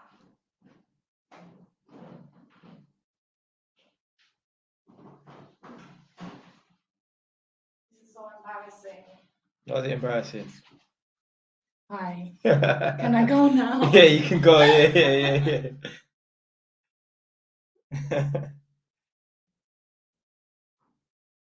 Literally, little did you not know she was hiding upstairs. You lot must think like she's wherever in it, quite away. What's the man there? They're gonna start scrubbing back a couple of times, you know. But yeah, I'm coming off. Yeah. So I'm saying a lot of people, trust me, you know how much people, yeah, like obviously this is all like positive vibes and that, yeah? But like there will be people on people's live streams chatting shit, you know, and the live stream host will say, "Come up, come on the that there's a link in the chat or whatever, and yeah, come up, mango goals, mango size." See, a lot of people they can talk and hide behind avatars and that, but they can't put their face to the camera and that. That's why man don't respect these YouTubers that like they talk on this and they talk on that, but their whole video is a picture, blood. No one knows what this YouTuber looks like. Now, if man is just talking about motivation and that, that's cool.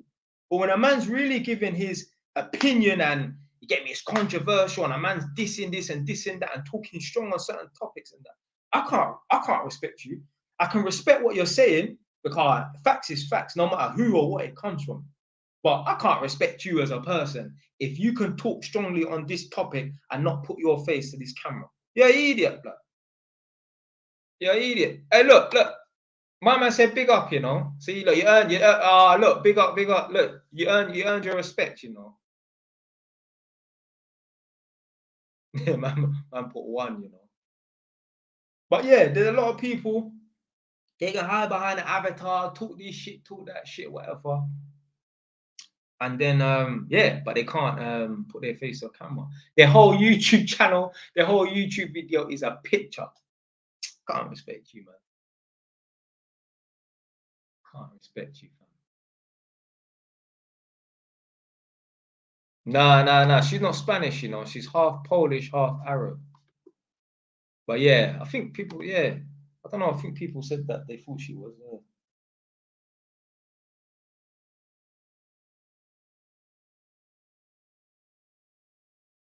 I bet you was sweating in it. See, got a little respect now. Get me? Spend the longest, yeah, mashing up the keyboard or typing on your phone and that.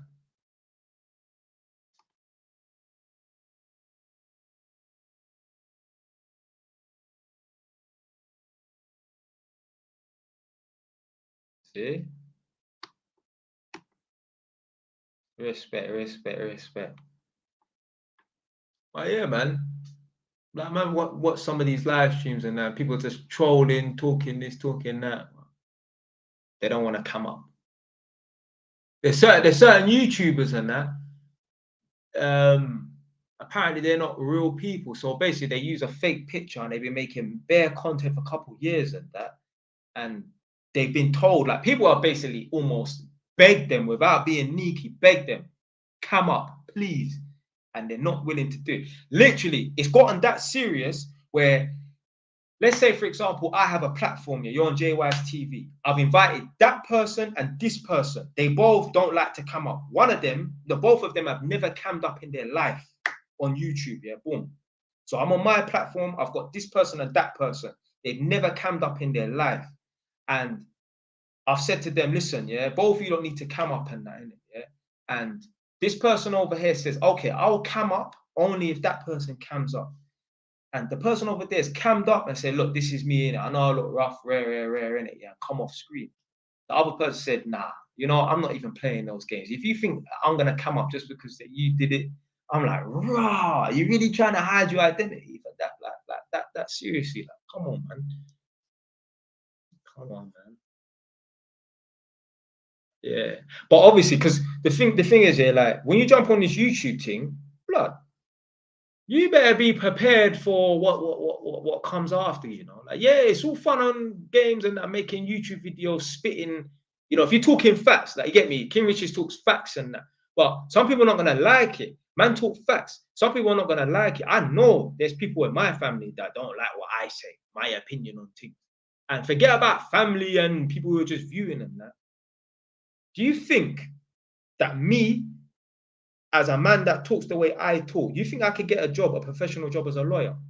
Saying stuff like a man killed himself over a white girl or something like that. You think I could get a professional job representing this solicitor's, this lawyer firm, or this doctor's practice and that? No way. Man's marked myself out for the rest of my ass clout life. I don't business because I plan to be an entrepreneur anyway, make my own money. I don't plan to work for no one. So I don't mind like working on construction sites. They don't give a damn. They don't give a damn what your past is. As long as you're not a nonce or something like that, they don't business. They literally don't business. But when you're coming online and you're talking about some serious controversial topics and that, and you're spitting facts, whether people like it or not, you march yourself out. You march yourself out. Like even like shit like I could start a taekwondo club. Obviously, my team will get leaked and that, like my whole workplace and that. They know that I've got a book and that they've they've seen my YouTube thing and that. Someone could say, you know what, we don't even want this guy working for the company. They don't want this guy representing the company. Yeah. If I was still working at Home Saharangate, you think if HR caught wind of this, you think I would still have a job? No way, Jose. No way, Jose. Like, one second.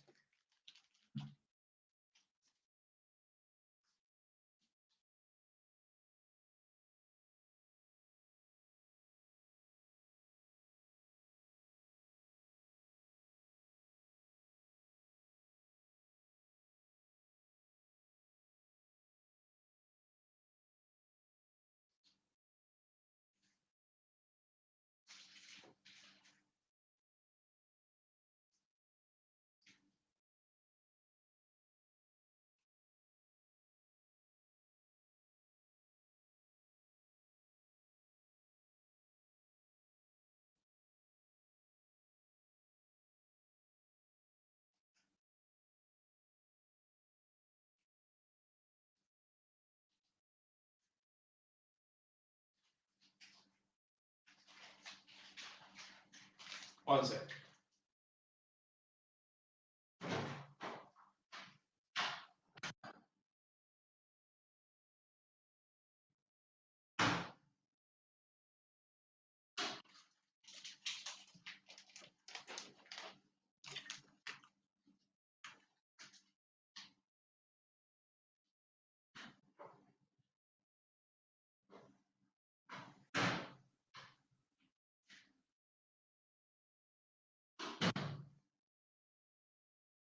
Yeah.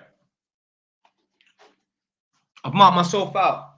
But you know what? If I didn't talk the way I talk, if I weren't the man that I am now, I wouldn't be able to be in a position where at Feltham and that other prison, Wetherby, they're using my content to help try and rehabilitate the young people and that. Because you know what, yeah? So basically, just in case you don't want it, these are called laces. I got a sweet tooth in it, so I like to eat a lot of sweets and that. I realized, you know what, yeah? It was actually Nadia that brought it to my attention. So basically, I made a video. I make a video about, was it? I think how to get on a property ladder a long time ago. And then if you know who the Blue Channel is, innit, go check out Blue Channel TV. My man's a content page and that, just bare urban content. It used to be just called the Blue Channel, but then I think the page got hacked. Like quite a few people's things have been getting hacked and that. So you had to start a new one, innit? So go check out Blue Channel TV on Instagram, innit? Yeah, got bare funny stuff on there and that. He asked me to make a video detailing how to get on a property ladder, innit? So literally, like, I made a I'd done the video again. I made a step-by-step guide, innit? And I was saying to Nadia, I'm like, raw, how come that man asked me to make a video about how to get on a property ladder? Like, there's YouTube. A man could just type that in and get the results back and watch a video faster than I can even respond to this message. Not by video, I mean respond to this message to say, yeah, okay, I'm gonna do it. Literally. So she said, you know what, yeah, because you talk a certain way, you know, you get me, you're from that lifestyle and that. Certain people, they're just gonna listen to you just because. And I thought, you know what, yeah, she's right, you know, because there's black guys that make videos on like how to buy a property and that. But the man them on the ends ain't gonna listen to them because they're too sneaky. They ain't got no street element about them. That don't mean you have to be fucking sitting making a video with a gold chain and a shotgun in your hand, innit? But you gotta be a certain way for certain man to listen to you, unfortunately. Now, me, I don't give a damn what lifestyle you're for. I'm looking at things for educational purposes. And you know what? I could even argue my point and say, you know what? If a man can't listen to a man for educational purposes and not care what his background is, maybe they're not serious anyway. But sometimes some people only want to listen to a man that they can relate to. Because even as a black brother, even if I say to the people, yeah, I'm from Edmonton or from Tottenham or wherever, in it, if I don't speak a certain way, I'll come across a way where it's like, yeah, he don't understand what type of lifestyle I'm coming from. A man can't relate to you. A man can only relate to a man that's, yeah, he's walked down the same path as me. So you know what? If he's done it, then I can too, type of thing. It shouldn't really be like that though. Me, I can listen to a white man or Indian man, and I know them man, they weren't like that. I don't care. I'm listening to them. I'm trying to get knowledge from their videos or whatever. Innit? So yeah, if you took a certain way and that, it opens up doors for you. It's gonna close some doors. Don't get it twisted.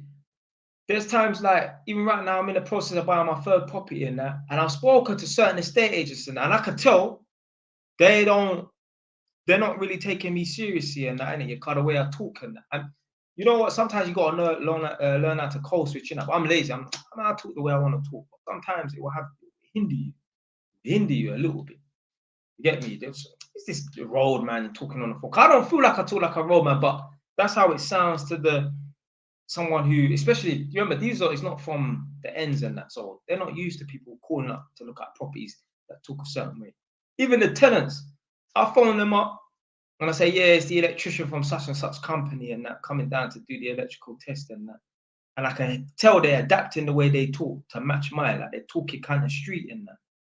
And then when I get there, they have to tell me about all the times they've been to jail and that. But I'll go to man's shop. I don't tell man that I've been to jail. A man are telling me, yeah, man, I was in jail 3-4 years ago for this offense and that offense. I'm just thinking, like, man, where's this conversation come from? Like, even went to a tenant's house the other day, I told him, yeah, I'm going to be there in 20 minutes. And I got there in 5 because I was around the corner. I didn't realize how close I was to his yard. Went upstairs, knocked the door. He lives in a flat, top floor flat. Knocked his door in it. He's like, that was a quick 20 minutes, you know. That was more like 5. I say, yeah. I didn't realize I was actually around the corner. Innit? He said, yeah, I used to say that to people when I used to sell weed. Fam, why are you telling a man that's come to your yard that don't know you to do an electrical test that you used to sell weed? Then the man's telling me about all the times he's been to jail. Man's telling me about, the last time that he was released from jail, no, the second from last time he was released from jail, he went back. He was only out for the week and then he went back. But the guy's a madman. Such a madman, and I made a video about this the other day, such a madman that I was in this guy's yard and he said, listen, yeah, I'm going to take a bath now and I'm going to get in, but I ain't got a door. So I said, yeah, just do what you need to do in it. I'm in the middle of a test and you're thinking about taking a bath when you could have just waited 10, 20 minutes for me to finish. The man's a madman. Literally had mental health issues. He told me I've got mental health issues and that. In and out of jail. In and out of jail. Literally. He's just he's less than a petty fuck. He's just a damn fool. I get it. Man's got mental health conditions and that. But there's certain man, they ain't even got mental health conditions and that. They're just idiots. They're just idiots. Some man, they can't keep out of jail.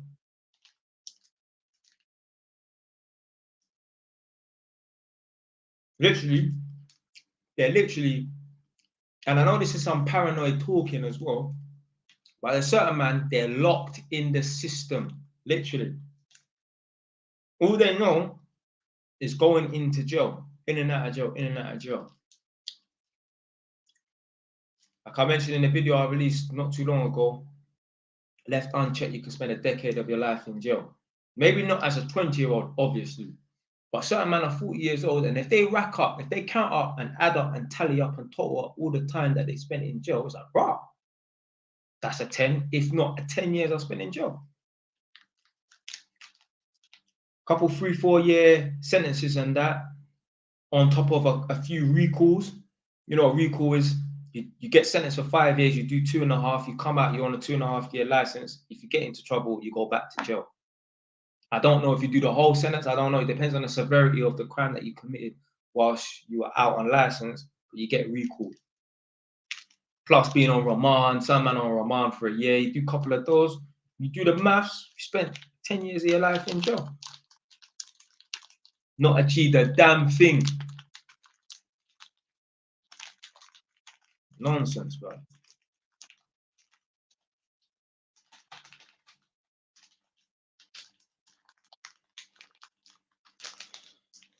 But literally, yeah, they literally spend like a decade of their life in jail, man. All those built different, yeah. But you see them guys that are in and out of jail, in and out of jail. A lot of them, they're on crack. They smoke hard drugs, man. They smoke hard drugs, and it's easy to get addicted to hard drugs in jail. There's some man, they smoke their first crack pipe in jail because they might have got sentenced 3 years or something like that, or 4 years, and now they're stressed. So you know what? Their cellmate's doing it. Give me that. Let me try it. Let me try and release some stress. And next thing you know, they're addicted. Literally, a guy could go to jail for 5-6 years or something. Innit? I don't mean you're going to do the whole 5-6 year sentence, but they're panicking, they're stressed, they're crying at night. There are guys that cry at night when they go to jail. They cry at night and they know someone in their cell or whatever in it. They say, bro, listen, man, I'm stressed, man. I don't know what to do in it. Your head, take this, do this, you'll be good and that. Next thing you know, they're capped. But the catness, the crackedness don't stop there. They'll come out of jail. Now, remember, they're a cat now, innit? Now, they ain't got no money, so what are they doing to get their drugs? What are they doing to get their fix? Their teeth in meat from Asda. There's people that do orders. Go and get me a leg of lamb. Go get me... Bro, you know how much a leg of lamb costs? Blood, £30, blood. If you go, like, maybe like Sainsbury's and that, sometimes they do deals and that. But literally, I bought a leg of lamb before for £30, £28 and that. Some people, leg of lamb, steaks and shit like that, they will tell people to go and teeth it and they will buy the meat off them half price. Crackheads will go to JD Sports and that and go and teeth out the shop. Yeah, get me this tracksuit in medium. and they'll go and teeth it. Might have a big hole in it because obviously they had to rip the tag off and that, but they'll go and teeth clothes on JD Sports. One day they're gonna get caught.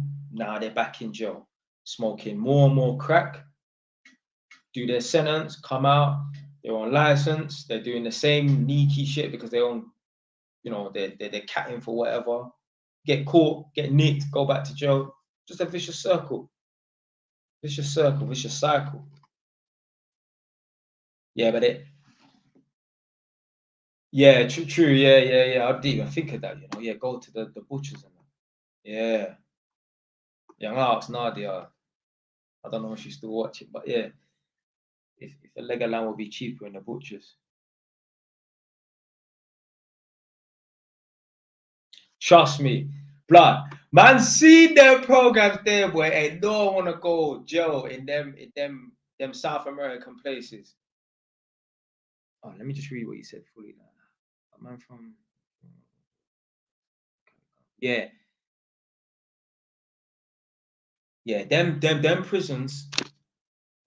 them prisons over South America and that, they're on a next level, blood. I watched one, I think it was like in Mexico or El Salvador, one of them mad places in South America and that, them Latino countries. And they were saying that the prisoners are advised to carry knives and literally. You know, some of these prisons, yeah, stabbings daily, murders fortnightly, and literally, it's like a jungle. It's a jungle within the confines of a wall. It's mad. There was one prison. Where was it? What the hell is that place, man? It's on the Madagascar. There's one prison in Madagascar, yeah. But they only they only serve one meal a day, and it's the same meal every fucking day. There was one guy who's been eating the same thing for 30 years in his prison. I swear to God, I don't believe in God, but you understand what I'm trying to say. I can't remember what it's called, like makla. I don't know. It's in a different language and that, yeah. But it's some kind of root of a vegetable or something like that. And they serve the same thing every day, once a day. It's just basically like a steamed root, like a vegetable that they add hot water to, and that's what they eat. Literally, madness. And then they call it the hellhole. So obviously, in the UK and in America, we have like solitary block, we call it. And obviously, if you're bad, you go there, innit? Yeah. It's basically coming like a prison, a police cell. I never went to block. I never got in no trouble. Could have one time, but I never actually went to block.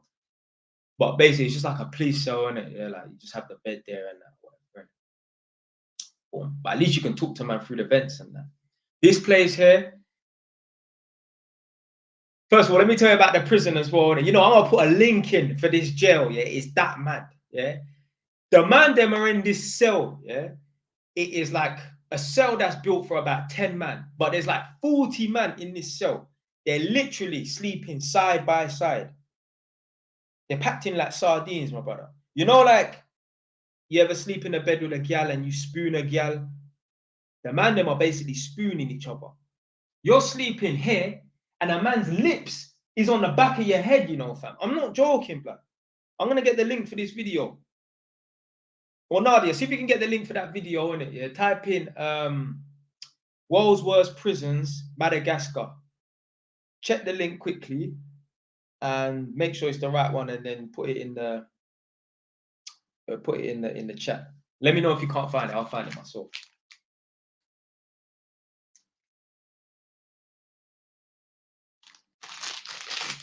Mad.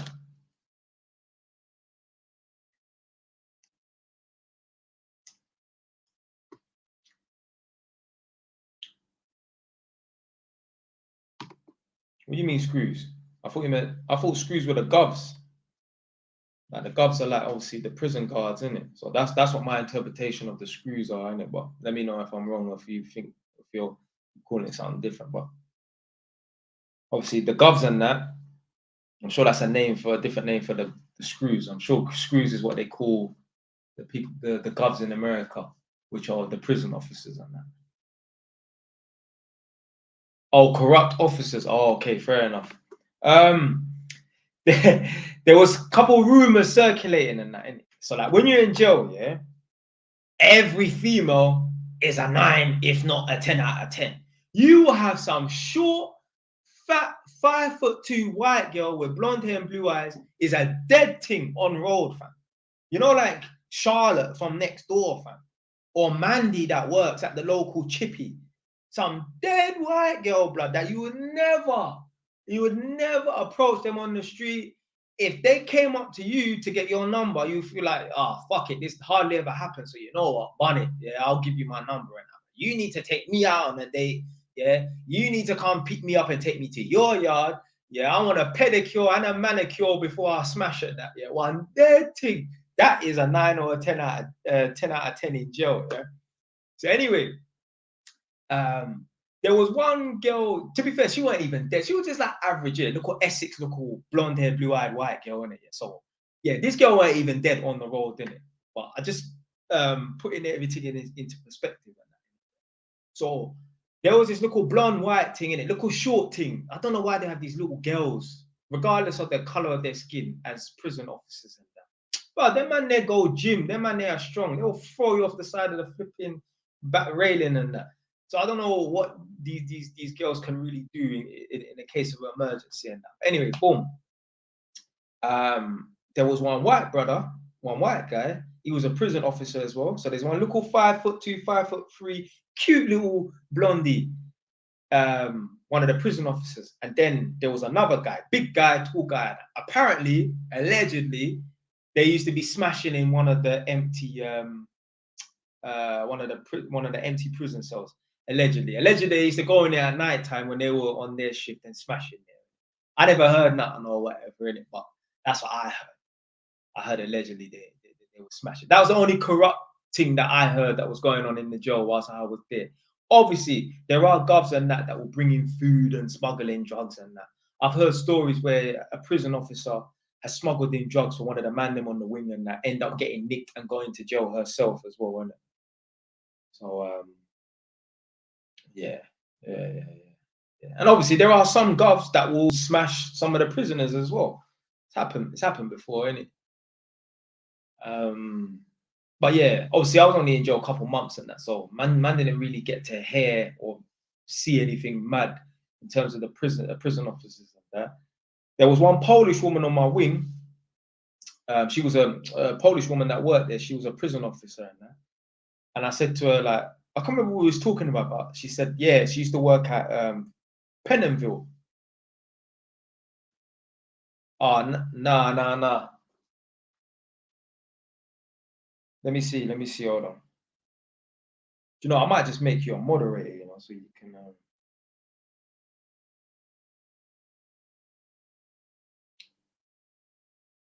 One sec, people, one sec.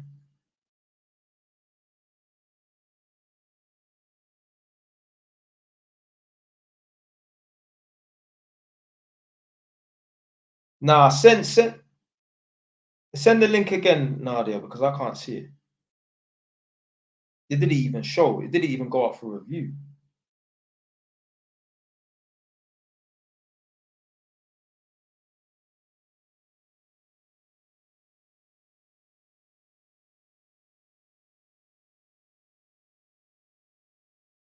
Try it. Give it 1 minute and then try it again.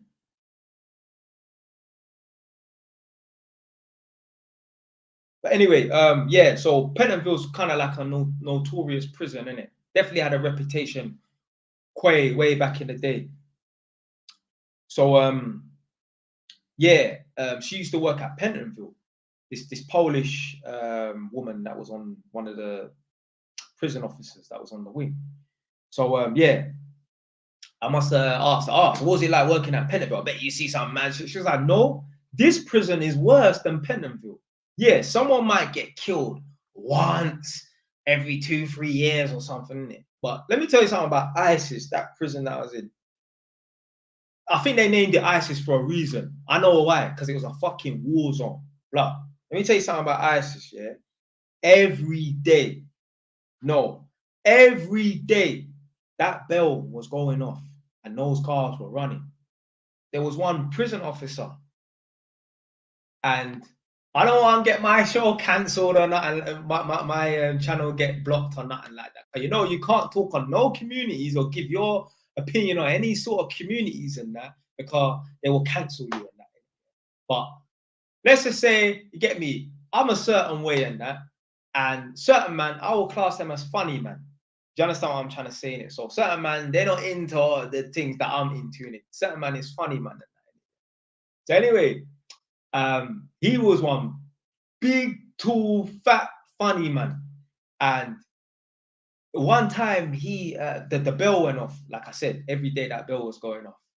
And the guards will just be running. So literally you'd hear the bell go off, and I don't know how they know where to go in it when the bell goes off. But anyway, they must just get on the radio as well. Like, come to Meridian, house block A. There's a fight going on the wing. There's a war going on the wing on the radio, but the bell goes off. So boom, all the guards are running. There's like 8 of them just in one line running, and there's like 7 of them at one, like at the front, and that. And there was one guy called Boofy. So anyway, he was big, tall, fat, and he was a funny man. So anyway, he was running now, and I must have shouted out myself, "Boofy, you fat slag!" And their man are laughing and that, cause he was a funny man and that. But literally, I just remember that made me laugh still. There was bare govs just running because someone was getting probably beaten up or whatever in one of the other wings and that. So on the other house block, cause there are 2 house blocks, Thames and Meridian in ISIS. Yeah, SE28 ONZ. I still remember the Riots Club postcode. All right, let me see if this link works. But I'm gonna come off in a couple minutes. Let's see if this link works.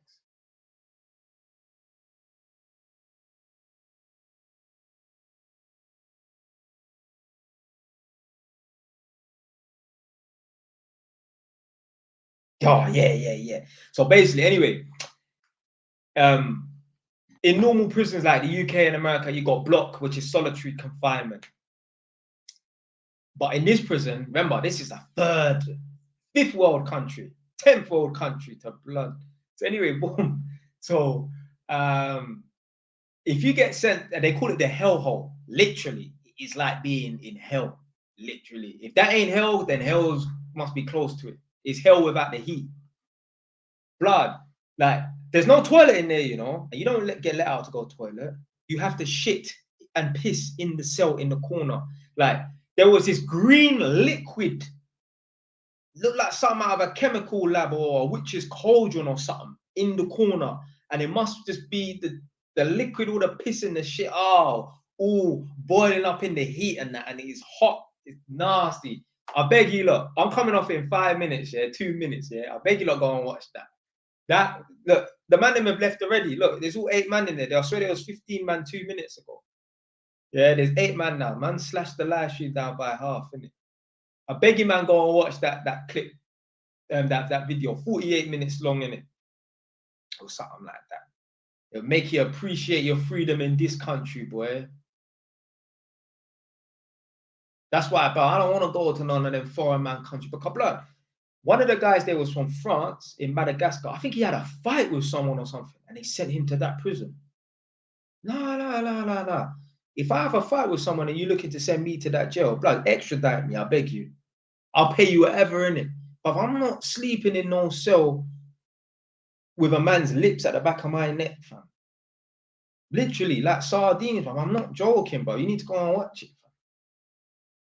But that hellhole there, it literally was a hellhole, fam. Man have to piss and shit, urinate and defecate in the corner, and there was some green, white liquid substance. I don't know what the fuck that was. These men are so hungry, yeah? Basically, and the place is so nasty. And remember, these are the world's worst prisons and the worst conditions ever. The prison was so dirty and that there were rats running around in the prison. Just running around and that. And the man, them, like I said, they only had 1 meal a day, and it was the same meal forever. I'm not joking when a man said that he's been there for like 20, 30 years eating the same meal every single day. You can verify what I'm saying by watching this. What they used to do is they wanted to go and capture and kill lots of rats and that. You know what they used to do? Obviously, the people that set the rat traps and that used to put food in it. an apple, cheese, or some piece of rotten chicken. The man them, the prisoners used to thief the food out of the rat trap. That's how desperate man them are. That's how food is a scarce resource in this prison, yeah? That man them are stealing food out of the rat trap in order to eat and get nourishment. Go and watch it. Coming off in 1 minute. Leave your last comments. Coming off in 1 minute. Go and watch it, blood. No joke, blood. So yeah, that's why the man them in this country, that's why we take jolting, we take prison for a jolting. Because we not living in them mad conditions and that. But their conditions are inhumane. Inhumane. Yeah, man's watch a lot of them prison documentaries and that. Boy.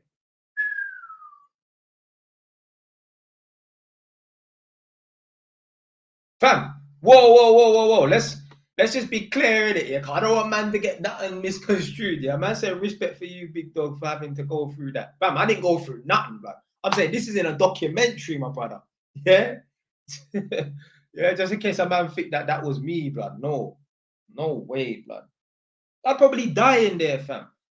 Man's not adapted to being in them dirty environment. You lot should see my yard, fam. My yard is clean at all times. Ain't no trainers even stepping foot in my yard and that. Let alone sleeping somewhere where man are defecating and they don't clean it out. Blood. But yeah, man, watch a lot of them prison documentaries and that. There was one, I think the guy was in Brazil, yeah? The guy was in jail for about 10 years. And they said to him a month earlier, yeah, you're being released on September the 1st. It's August the 1st right now. You got 1 month left. So boom, you got 1 month left in prison. That's 30 days. Your haps. Because man, them on them sentences where they go out for parole and that whatever. So boom, they said to him, you're going out, you're being released in 3 weeks, or 4 weeks time, a month's time, innit? Boom, a man's haps. The night before, like everyone does in jail, they give out their canteen, they give out their belongings and that, toothpaste and that. But in jail, toothpaste, you get me, everything's worth currency and that, you get me? Toothpaste, noodles, man's giving out this, giving out that. You know, he went up to the prison officers and said, yeah, I'm due to be released today and that. They said, nah. Sorry, we got it wrong. You need to remain in jail for another 1.5 years, a year and a half. Imagine that. Imagine, yeah, you've been prepared to be released from jail in a month's time. You get me? You're anticipating it. You're happy and that. You're giving out all your stuff and that. And then the prison officers come to you and say to you, "No, sorry, we got it wrong the night before. You need to do a year and a half more in jail." Blood, that must have stung, fam. Stung. But the guy was in jail for some mad armed robbery and that. So what it is, what it isn't. If he didn't do the crime, he would be in there to be locked up and that. But that's fucking mad. But yeah, last comments. I'm going now. I'm going. I'm just gonna put this in the bin as well. I'm coming back. I'm going.